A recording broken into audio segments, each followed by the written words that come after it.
I was actually trying to move to Sweden temporarily, and I had a ticket. It was just like a typical quarantine situation.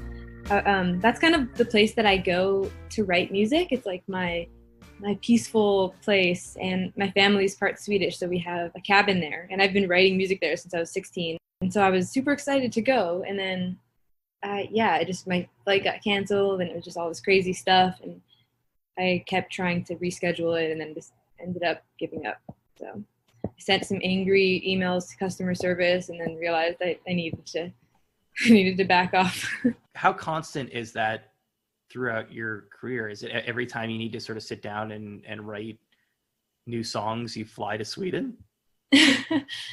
Anytime I have a song idea, just book a flight. It actually is sort of constant. I think I go once a year, and there's sort of, I feel like my creativity kind of just fits into this it's almost like a weird seasonal thing, like how humans, like respond to different seasons or something. For me, I sort of have this, like, I have like different phases I go through in the year. And I feel like there's usually something sad that happens to me in the fall. Like I lose something, or there's some really sad thing. And then I get creative, and usually like to go to Sweden around that time. And it's kind of the worst time to go to Sweden because it gets really dark, and like it sort of makes you feel even more sad. But I guess like the early part of the fall is nice. But I think I go about once a year, and it's just really nice because with creativity, I think like sometimes I just have, I can be creative at any random time, but there's usually like a time when I know I'm going to have more of like a phase, or I'm going to write a lot and kind of build on these ideas. But I don't know, how there's like that kind of saying of like, you don't know where your home is until you leave. You kind of can't completely understand your feelings about something until you get away from it. Then it's almost like you're too close to something and you can't fully express it or have it come to fruition. So for me, I sort of will go to Sweden, and then it gives me clarity and helps me to actually see how to build the ideas from whatever vision I had. I've heard a lot of musicians talk about how they need the distance of time to feel like they can write something, that sort of perspective in life. But distance in this scenario is actual literal geographical distance from the place that created that art. Totally. It can kind of be the same as the time thing. It's just like physical distance is, you can achieve the same thing, I think, is like waiting a long time, And it is that, you kind of brought up an interesting thing about like something about creativity, or at least my creativity is always being somewhat personal or being attached to me in some way. I'm not sure if all creative people are like that. I guess there's really different ways. Obviously, to some degree, everybody who makes something is drawing some sort of inspiration from something around them. Right, yeah. And I think in the end, you have to tie it to yourself in some way, even if it's not going to be obvious. Like, you have to have some way to connect with what you're doing. And, I'm wondering, like, for you, with what you do, how much of it, because there's obviously a creative element to it.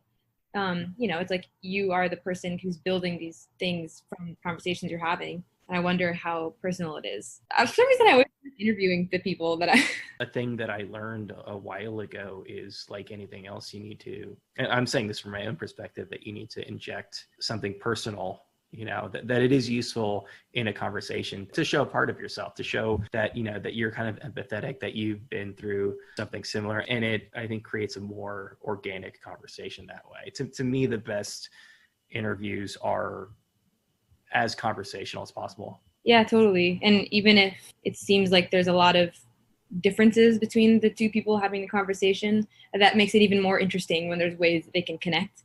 I think that's why one of the reasons why podcasts are so interesting to listen to, because you get to hear like people who do really different things kind of connecting in ways, and sometimes they don't even realize, it's like it just happens in conversation, and it's super cool. I always learn so much from podcasts. The good ones are for sure. I think that like any other art form, you risk getting sort of too incestual with it. There's this kind of ongoing joke that, about this entire podcasting ecosystem of Los Angeles comedians that's just Los Angeles comedians having other Los Angeles comedians on their show. There aren't too many gaps to bridge in some of those conversations. Huh. Yeah, yeah, that makes sense. It's almost like you'd be competing for like the same persona or something. There's no middle ground to settle on between them. Yeah, yeah, that makes sense. I mean, I feel like for me, some of the most interesting ones that I've listened to, where there's like people that do really different things and they have like really different perspectives on something, because there's just going to be more interesting conversations that way. Obviously, a lot of people who make music started doing it at a fairly young age, but most people who are in rock bands have like known other lives, have had other jobs, have done other things. But this is something you've been doing since you were how old? I released my first album when I was 11. Yeah, which is unusual, I would say. Yeah, it is. I have heard of some other people who have done that. Like, there's like I feel like Joni Mitchell released stuff when she was really young. Sure. There's definitely people, even Taylor Swift. Sure. But yeah, it is it's weird. I've been thinking about that also recently, just the fact that I've sort of been doing the same thing my whole life. I mean, it feels different. Like there's something about music, or at least like the way that I approach it, where the more that I do, it just seems like I almost feel like I know less. So like there's just so much, and I guess I just have more of like a confidence to like explore and stuff. To relate it to myself as somebody who's been writing professionally for a long time, I feel like in some ways I was more confident in myself as a writer when I was young and bad at it. when I was young, and it's just like, I think I've always like had some skills or been inclined to be able to write, but maybe I was a little too confident in myself in those early days. Do you think it was, I mean, because I'm wondering if there's a difference between confidence and then just like a lack of questioning everything you do or overthinking. Like, do you think it was actually like you're like cocky about it, or maybe just kind of doing with a little bit less thought? I think that I have always understood that it's one of the few things in the world that I'm actually pretty good at it. But given that, and I would rather eat glass than go back and read something that I wrote when I was 13, 14, even into high school. Yeah. I know that feeling. Yeah, I kind of have the same, I have a bit of the same kind of feeling with my work, but it's weird because I'm actually like I've always been someone who's like, I'm not super confident. I'm kind of insecure. I don't want to be, but I think I am in a lot of ways. And then writing music is sort of the only thing where I just like do it and I don't really think about it that much. Like when I was younger, I don't remember, like I never felt like it was a thing I should be confident about, because it wasn't even cool when you were 11. It was like weird. Like I kind of wanted to hide it. It doesn't really make sense that people would like kind of like, no one knew how to be about it. Like it just seemed so weird that people would kind of almost like joke about it or make fun of it or something. Like it was just such a weird thing.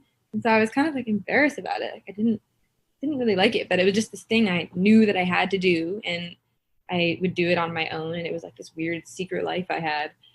And I guess there was some confidence or something, some drive, but I definitely didn't feel like, I don't really remember feeling like I was, I don't know if it like made me feel confident, but secret life is an interesting way to put it, right? Because this was something that in a lot of respects you were doing very publicly. I know, but it was that way, and it still is. I have always felt like music was this, like the way that I approach it is as if it's a secret life thing that no one else is going to hear, because it's the one place in my life where I'm not reserved. I kind of let myself go wild, and I'll like, it's like it's a diary. Like I'll put like an emotion diary. I'll put all my emotions into it, and I kind of like have this weird thing where I know it's like a trick where I pretend that no one's going to hear it, or I'm like, I can say anything I want. And then, I end up like releasing the stuff, but I just kind of know it's like simultaneously, like a kind of almost therapeutic exercise for me. And I kind of I use it for that. And then also I just feel like my best stuff comes from me letting loose. So I have to think about it. I have to not think about it as being public, because thinking about something as being public means you're thinking about the perception of it as you're doing it. And that's always a weird way to approach creativity. It's like meta. I don't know if you were saying you were embarrassed by it, but that it was something that like that wasn't cool, which is really kind of funny to hear in hindsight. Because like I would assume that when I was that age, somebody being in a rock band would be like the coolest thing. Well, like it did sort of get cool, but like way later. Like when I was like, when you're 11, that's not like a normal thing at all. So I think when I was really young, it it definitely seemed weird, and I felt like that I was on and off doing homeschool, and basically, I would switch like every year to either being homeschooled or going to school.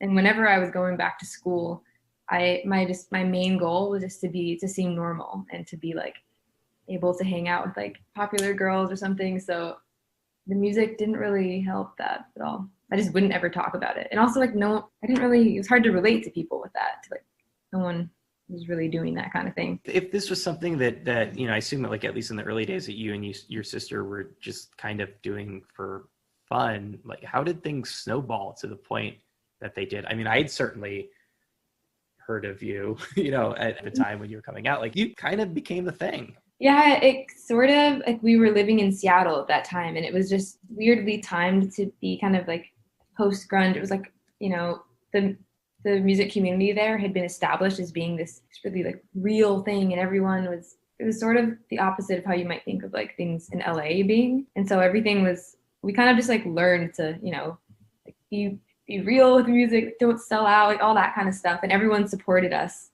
just doing our thing. And it was pretty amazing. We were completely like welcomed and, supported by the Seattle music scene. And it really, it just kind of happened. Like we were definitely just playing music for fun. And then somehow we started doing these open mics. And I think our parents were super standoffish. Like they never wanted, they were like terrified of being like the parents who are pushing these kids to do their things and like, trying to make money off them or something like that. Like they were like the opposite of that, but they did like convince me to do some open mics for some reason. And I was terrified of doing it because I was so shy. And I would start doing these open mics and kind of just like doing more stuff, but I don't even really think I knew why. It just kind of seemed to me like it was a normal hobby. Like you push yourself with whatever you're doing. You got to challenge yourself and get better. And I was like, I need to work on my performing and play. So started doing that, and then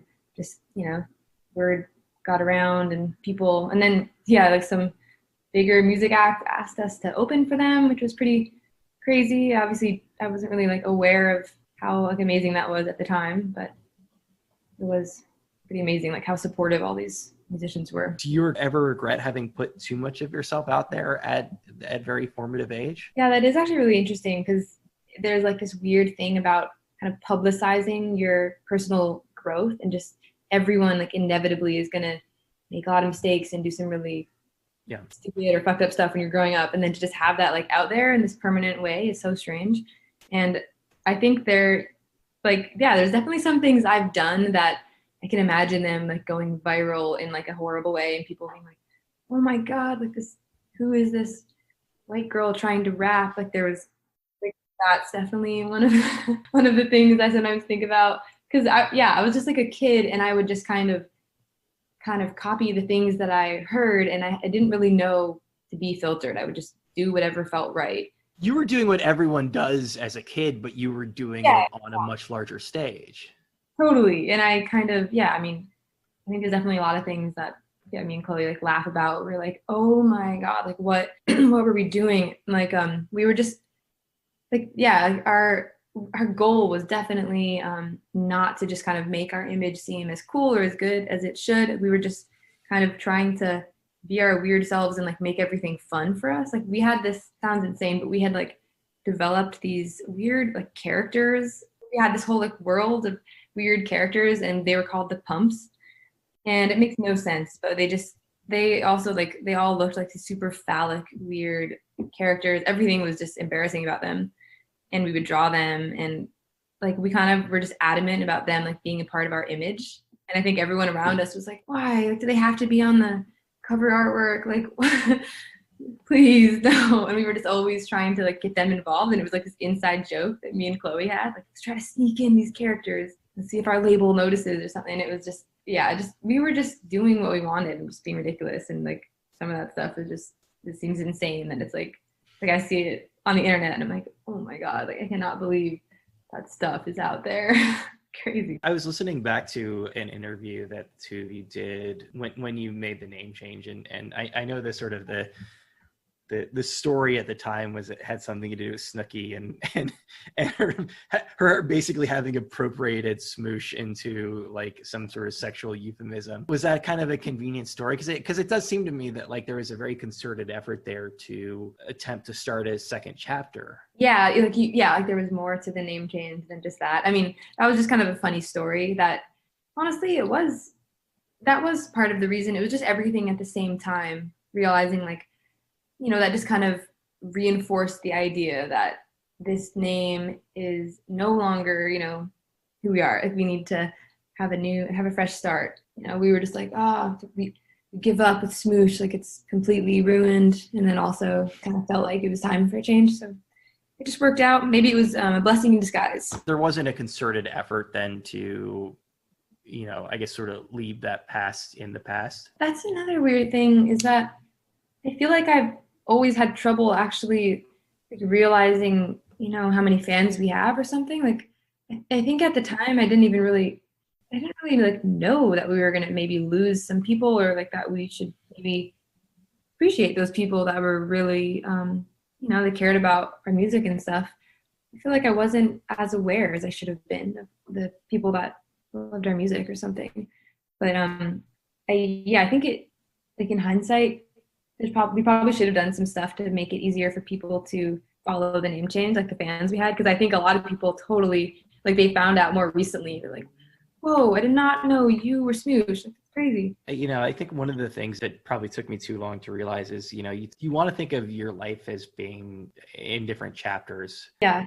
It's like whether it's like a book or a movie, but that's not how it works, right? I mean, it's your life is just it's one continuous thing, and then it stops. It's not like there's not really a point where there's necessarily going to be a clear delineation, and having a name change isn't ultimately going to change what you're doing, the trajectory of the bands, and it's not going to make probably a huge difference from album to album. Yeah, I mean, I think there's some examples of like where it can, or at least there's ways where you can recreate yourself and really have that translate over, and it is like a hard delineation between personas.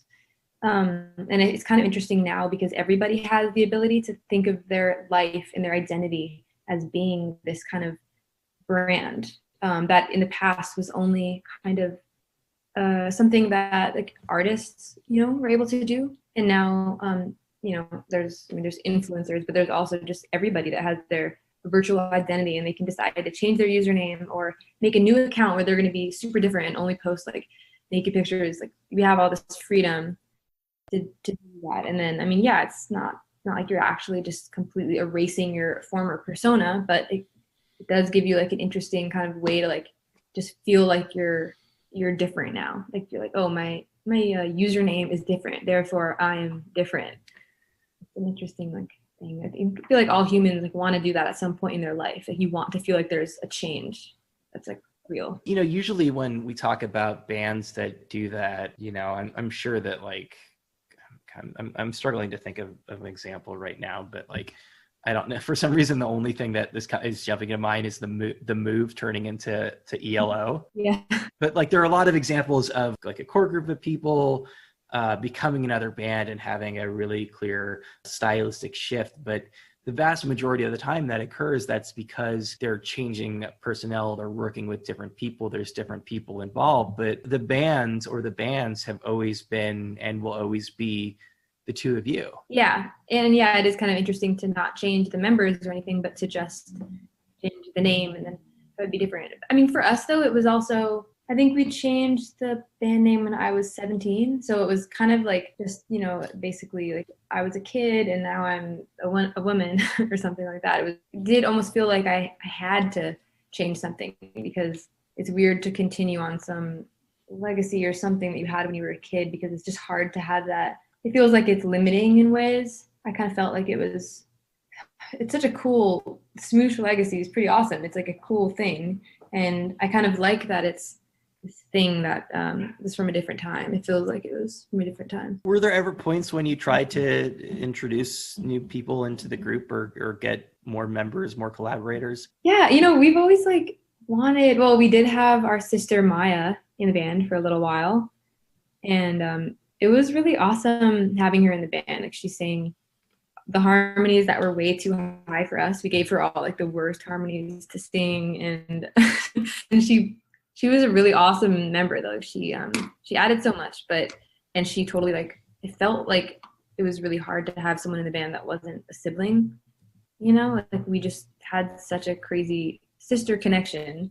And whenever we'd have other people, like a cellist toured with us at this one point, and it always felt like there was just something really different about like that member's position in the band. Like no one could ever. It's hard to have someone fit in that way. It was a sense of introducing a third or fourth person that they would have just been like a touring member or been like support in some way and not necessarily be a core member of the group. Yeah, and I think in some ways it's kind of good that the fact like Chloe and I have such a strong connection, and we've been working together for so long that we have this thing, and then it sort of is really, it's cool. It's like you're not going to have that with everyone you collaborate with. And I think we actually just realized when we started collaborating with people, we were both sort of doing our own music ventures, and then also we would have people play with us, and we never realized before that how strong our creative connection was. We're just used to having rehearsals or writing sessions where we would barely talk, and we kind of just like know what's going on. It seems like cheesy to talk about that, but it really is a thing, like to be that connected to someone and then how that translates over into your creativity. It felt like no one else could really do that, and we would just have to be it just felt kind of awkward to bring them into that, I guess. Yeah, I mean, it's a cliche obviously, but it's probably a cliche for a reason. But I've heard people discuss that with like twins, of twins having a shared language, and it sounds like it was like that to some degree. Definitely. It is like that for us. And it's kind of interesting because we have two other sisters and we're all super close, but Chloe and I have a different kind of connection just because of the working together so much and doing the creative stuff. So yeah, it's kind of, I know that it is something that is like a special thing. It does sound like that you're doing more stuff separate from one another, that you're both working on your own projects in tandem. Yeah, I think so. I mean, just sort of, as we got older, there were just more opportunities for solo things or just collaboration that would be separate. And usually it felt like it was good for the band anyways to kind of branch out, because it's just good to kind of explore in different areas, and then you bring back what you learned to the band, and it always felt like the band was the main thing. But I think it was cool for both of us to kind of, because it's also, when you're in this band with someone and you have that kind of weird shared creative brain, sometimes you almost forget who you are in a way. It's good to like remember your own identity, like what it is that you do, and you have to do that alone. You don't know, it's not necessarily a good thing to just always have that creative partner to lean on or something. It's so safe, I guess. Was scoring something you were interested in previously, or was this just kind of a bit of serendipity? Like both, because I've just always felt like a part of, I've just loved the idea of like, I guess seeing something visual and then kind of making the melody for it to kind of like fulfill what's going on, or like bring out this kind of different thing in whatever that scene is. And I've been doing that since I was a kid, actually. That was like how I learned playing piano. My mom would put these books, like picture books, on the piano, and then I would or she would read books to me, and I would play and just make the music for her as she was reading, and it was just this thing that felt totally natural to do. And then I kind of realized when I was scoring the video game that I felt like I was doing the same thing. It was just this, like it felt natural to just kind of make the music for a story. So that was a big part of your music development in the early days, was just, you know, kind of sitting with a piece of art that you liked and creating an accompanying piece of music? Yeah, I would kind of just be this weird like fly on the wall for whatever was happening in the house, and I would just kind of like, not like I was like really like listening to conversations or anything, but I would just kind of make the music for like what was going on. Like I kind of just liked to have it be this direct thing, like I'm just kind of absorbing things mindlessly, and then channeling that like into the music. It's kind of always been something I've done. It's always been a part of my creativity. The process must change a little bit when you're dealing with a video game, something that's not only interactive, but that has a not quite infinite, but that has so many different outcomes and so many different scenarios. Is the idea to just kind of essentially create loops? Yeah, I mean, you're right that a video game there's a lot more to it. It's not just like, oh, I can just create this music for the whole game. Like there's a lot of rules and things like that you have to keep in mind that I kind of learned, and they were sort of hard to. I felt like I had to adapt a lot, but I think it probably really depends on the game and the way that music, just like in a TV show or a movie, there's so many different ways that music can be, like there's different kind of roles that it can play. But the thing in general about games is sort of what you were saying, where everything has to have this loop nature. Like you have to be able to have things loop and then add melodies and then take away melodies depending on what's happening. It has to be something that can work for a really long time while someone's playing like on a level or something.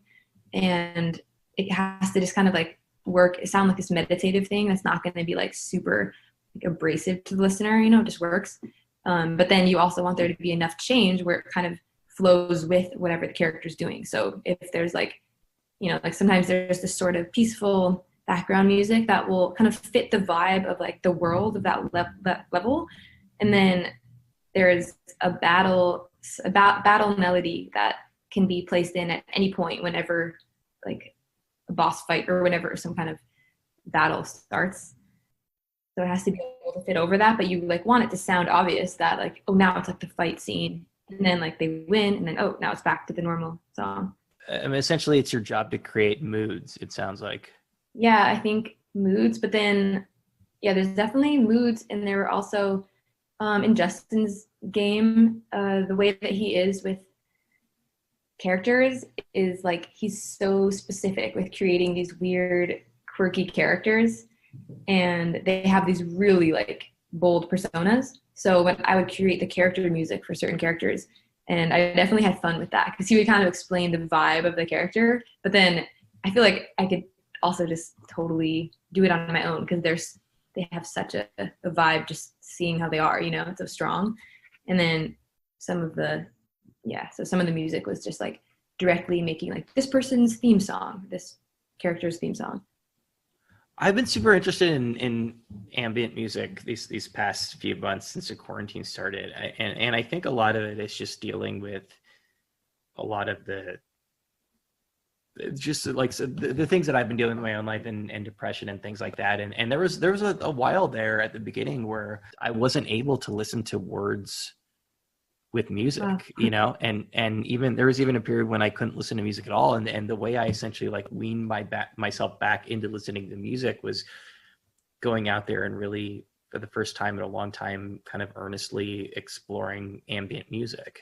Was that just because you were going through depression, or it was kind of a tough time where you didn't? I think there's a part of depression that makes it difficult to just kind of enjoy the things that you normally enjoy. I mean, I'm curious, like in your own life, as you've been living through the bizarre last several months, living through this pandemic, and like just the world feeling like it's coming apart at the seams, what role music has played.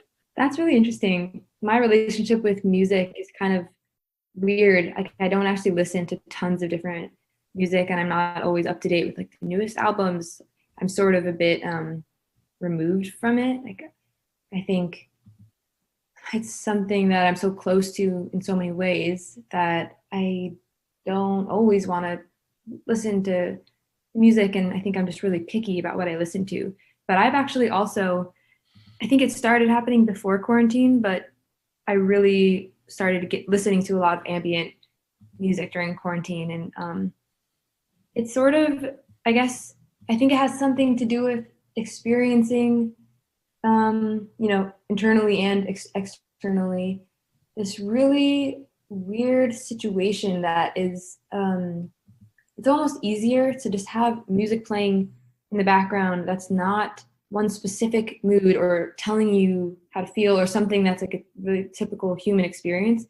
It felt like that kind of stuff just, it was like too much or didn't really feel right. It was kind of easier to just have these like sort of, I don't know, like flowy songs that could kind of let your mind go. And I don't know if that was good or bad, because there's already so many things that make you feel like you're not completely in your normal reality in quarantine. And then I think the kind of music I listened to like made it even more like that.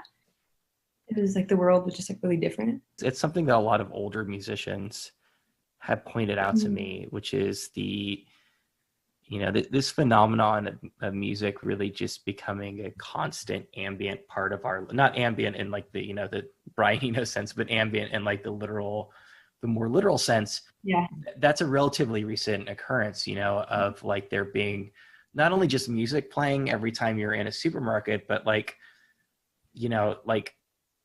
top hits or like, or it'd be like you'll walk into Starbucks and like Elliott Smith will be playing, and just, music just turning into almost this this part of the atmosphere is not something that's always existed, and it is to some degree kind of generational. Completely. It almost is similar to how we just fill up all the space in our existence with things, so we don't really leave any silence in any way. And it's sort of just how phones are right now. It's kind of, there's so much, we're just always distracted by something. There's all these like just immediate things going on, and we rarely have like nothing external that's going to influence how we feel. It's such a weird thing. I think we're pretty uncomfortable with that, and I think the music, just kind of getting used to having that always be in the background, makes it feel harder to not have it. Do you get a sense of how dealing with quarantine, whether it's going to have a concrete impact on, or has already had a concrete impact on the work you make? Yeah, I mean, totally. It's hard to know how to answer that question, because there's so many different ways that it is affecting the work. And also it gets back to the idea of distance. Like, obviously it's really hard to be able to identify any of those things when you're still in the middle of it. Yeah, completely. I think that's sort of what a lot of people are being asked to like comment on quarantine in some way, like write a song about quarantine for NPR, or write an essay about it. And it's this weird thing where it's like, all right, so we're all, I guess, in some way going through the same thing. And then it's weird to somehow think that you are the person who should write about it, or that you should like have some like elevated perspective on the whole situation. And everyone is so close to it. So it's sort of, yeah, it's hard. You kind of just have to be personal with it. And everyone is definitely affected in some way, like by it. It would be super interesting if no one had phones or any way to like virtually connect. That would be like such a crazy thing for humanity. And then to know that people were having to create art and stuff, but to not, because like, don't you think that we're completely influenced by seeing how everyone else is reacting? Like, if I can see how all these other musicians are reacting to it, that's totally going to go into the way that I react to it, or that I express myself. And that's just like how it is with the crazy virtual echo chamber right now.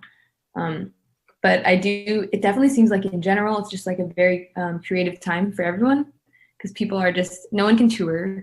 Nobody can do these other, like there's a bunch of work plans that are getting canceled, and the only thing left is just creating and writing music. So I think everyone is kind of having to like, go within and create stuff. And there is more silence, more of that kind of silence of just the external world that allows people to, um, to kind of process stuff and write. So I think that just that general silence has been like good for me. I guess it sounds weird to say that, but it's been definitely made me create more and just kind of, yeah, I don't know, maybe it's even made me a little bit more uninhibited with what I do. It was just like so much time to to work on stuff. I mean, ultimately, when you're thinking toward whatever the next project is, if it's another chaos record, the fact that, like, for instance, that you can't go to Sweden, right? Which is has been such an integral part of your process, and that's something that, because of everything that's going on, was taken from you. I mean, do you still feel that you'll be able to create in the same way, even though you're forced to mix things up? Yeah, I think so, because I think that limitations can often be the best thing for creating. So maybe it's going to end up being better that I can go there and have everything exactly how I wanted and, perfectly set up. That's just that's definitely how I am with creative stuff. Like if there is some limitation that I have, it'll almost make me excited to uh, make something really good or to like do something that wasn't expected. Are you and Chloe thinking about the next record, or have you moved on to it? Have you started to work on it at all? Yeah, we've been working a lot, and I mean, well, we actually have an album's worth of material pretty much ready. So we are going to do an album, but we're going to work on a little bit more because I think we just know that there's still like a couple elements missing from this album, like for it to feel like it's done. So I think there's going to be a few more songs that we need to make, and we'll probably end up scrapping some from the current list we have. Um, but yeah, we are definitely working on that. And then we have another project we're working on, which is going to be, it's like a visual counterpart to the album, and I'm super excited about it. And it's weird because we started working on it right before quarantine, or a little bit before quarantine, and now it seems like it's this thing that is such a huge part of music, is like, because you can't really perform in real life, so people are adding these like virtual elements, these other kind of visual elements to their recordings. It's weird. It feels like I don't know if it's good or bad, because a lot of people are sort of doing that stuff, but we're super excited about this project, and it's something that's like a bit out of our comfort zone, but I think that's why we're excited about it. Obviously, a lot of people that I talk to for the show, I'm talking to because they have a project coming out, and you do with this game, but when it's people who have something like a new book or a new record coming out, I kind of have to ask them, what it's like having this piece of art that you worked on prior to this, like, horrible, like, life altering event come out during it. And you've got this, you're at this interesting crossroads where you have this work that you were working on, and then this happens. Do you get the sense that, because so much has changed, and because kind of the context has changed in the world, that's necessarily going to have an impact on that set of songs you've been working on? Yeah, that's definitely a valid point to bring up. I think that like a lot of the stuff that's happening right now kind of does make it feel a little bit different. I don't know if I would want to release a bunch of material right now. That was like the next project or something. I mean, there's also just like, obviously, yeah, there's so much going on politically and just so many things right now that I think that people just kind of generally have like a short attention span.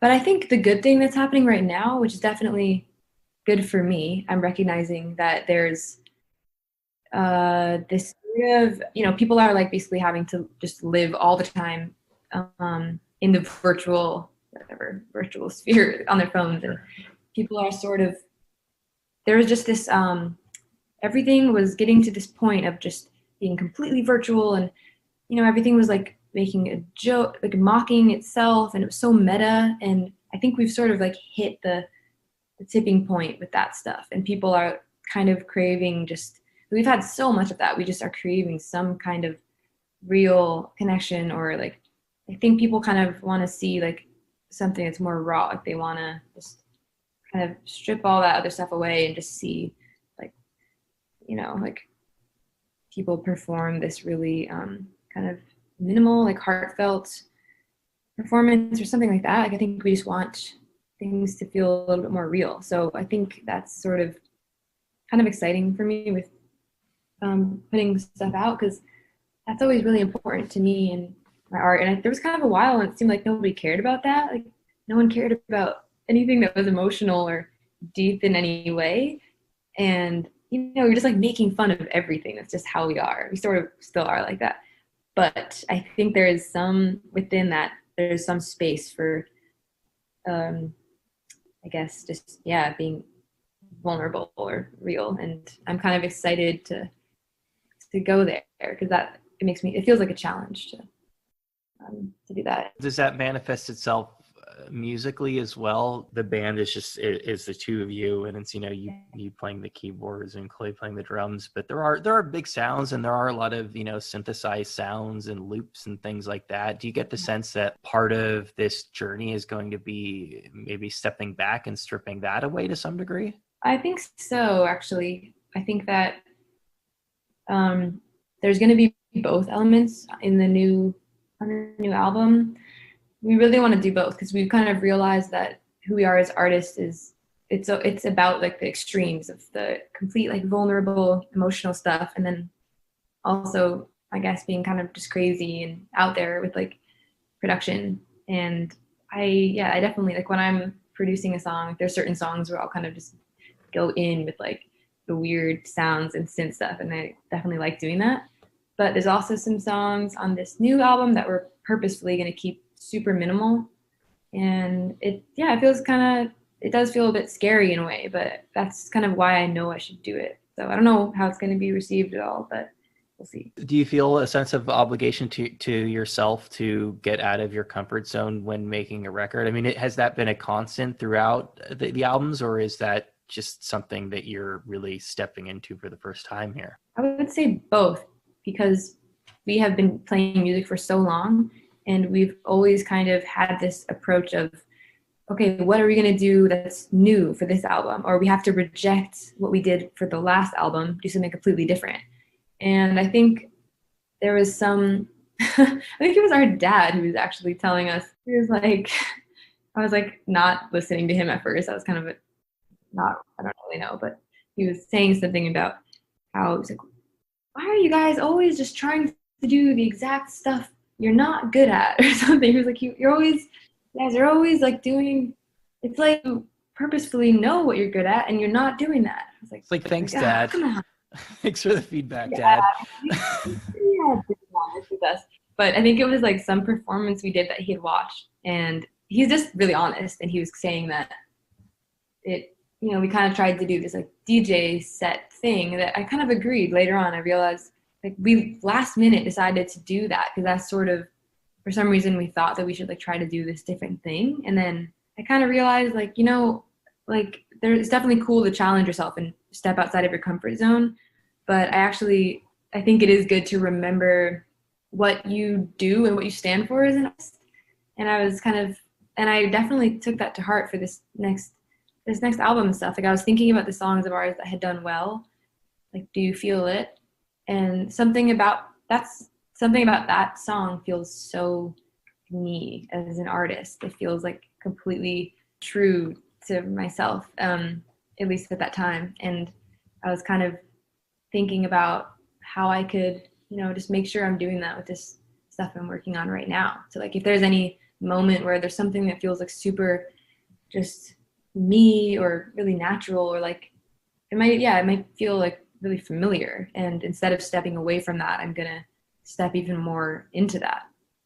So that's kind of a different thing. Yeah, it's funny because I was thinking about that with respect to the video game, that you're playing a theremin at one point on there, and like The theremin is just such a famously impossible instrument to play. Yeah, it's embarrassing. I'm playing it like wrong, but yeah, that it was just like it was just funny. I just was like, all right, I'm gonna because he was like, all right, just go crazy. Like you should just make the music like completely insane. And so I just decided to go like above and beyond. And I was like, all right, I'm definitely going to think about video game music and what it normally is like, but I want to kind of just do my own thing and completely like go overboard with it. Like I had like strings on the songs and the theremin. I actually, it was cool in the way that it worked out. But I mean, yeah, it was like, I was getting so mad trying to figure it out. I was like pissed when I was trying to record it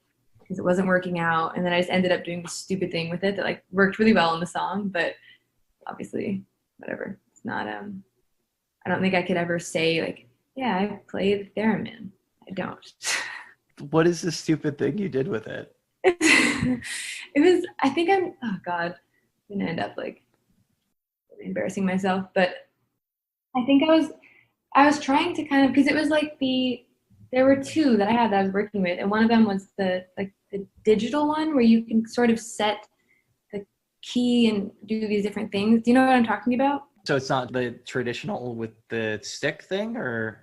It is, but it's like you can set the key that you want it to be in. So there's kind of a sort of get so you around it. You can't go like too far out. It's almost like auto tuning the theremin. Yeah, it's weird. Well, it's still like it's just such a weird instrument. Like you have to really know how to play it, and I don't even.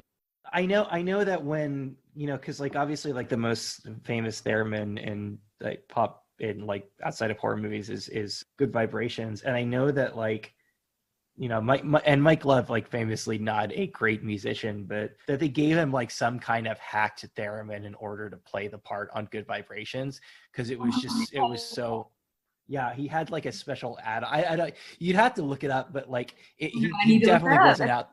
Yeah, he definitely wasn't out there just playing straight theremin on stage. Yeah. Oh my God, what the fuck? But that's the thing about like creating stuff, because there's something so cool about just using these weird instruments and doing weird, like breaking the rules. Like you have to do some of that to kind of just have a playful attitude towards what you're doing. So I definitely had that with the video game. And I think, yeah, it's like sometimes you can create something super cool where you're not necessarily playing the most like technically skilled thing, but then the creative result of that sounds super cool. That's definitely something I think about a lot. There's like the technical side to music, and then there's also this other side, which is like about feeling and these kind of intangible things. And sometimes there's a weird recipe that just works to create this feeling. To some degree, when you were doing this, it sounds like you were kind of creating the ingredients for it and then perhaps going back and producing it and mixing it together and really creating the final product on the computer. Yeah, I did. It kind of took a little while. So I had actually like gotten some new instruments midway through, and then I started incorporating those. Some of the earlier stuff was actually stupidly made analog. That was before I knew that there was going to be so many changes to every melody and like the tempo, and just doing things analog was going to be impossible for a video game because you just have to be so quick with everything. So I quickly scrapped that, and then I had to get like plugins to recreate my analog instruments on the computer because it just would not have worked to do everything analog. I needed to have tempos and have things locked into like a grid because of the loop Lego aspect of it. So I think I sort of got my routine down a little bit more. Like when I started out, everything was taking way too long, and I was creating like all these really cool melodies that were I loved them, but then I couldn't really change them. So if there was anything the game team asked me to change, it was like I had to start over. So, and then later on, I started creating like more of a template for these songs where I could really quickly make changes to them if I needed. And it worked really well. And I think I remember it was like later on, I thought I knew that I had these different, like we had like a huge list of all of the characters and the level music, and then it was like checked off when I had the song made for it. And then somehow it was like later on that I realized that all the songs have to have a little bit more of this loop thing. So I had to go back and kind of change them, and some of them weren't to a grid, and I had to make them to a grid, and then it was confusing. But I even had to, like, some of the stuff I started out doing wasn't to a click. It was like analog, just kind of more flowy, and then I had to go in and like manually edit those analog files to be like on the grid, and it was a weird, really frustrating process. It must be really different not doing stuff to a click, because I assume that so much of your process and so much of the music making that you're accustomed to over the years has been with your sister, who is basically a human click. She's a complete metronome. She is. So that's the other thing. I'm always the offbeat one. Like, she knows that I'm bad with that, and yeah, she's super, like, she's always on beat. I'm offbeat. Working directly with a drummer in the music creation process has been so integral to you. Yeah, it's so true. I was like, how do I write songs without this? Like, it's just always so easy to write melodies over her. Even if I'm a little around the beat, she's so perfectly on that it's fine. But it was probably good for me. Like, Chloe probably thought it was good for me to learn how to be more on beat. Do you get a sense of how working on a project like this is going to impact the work that you make as a band? I think it did. It for sure did, actually, because it was just such a I guess I grew so much, just learned so much doing this.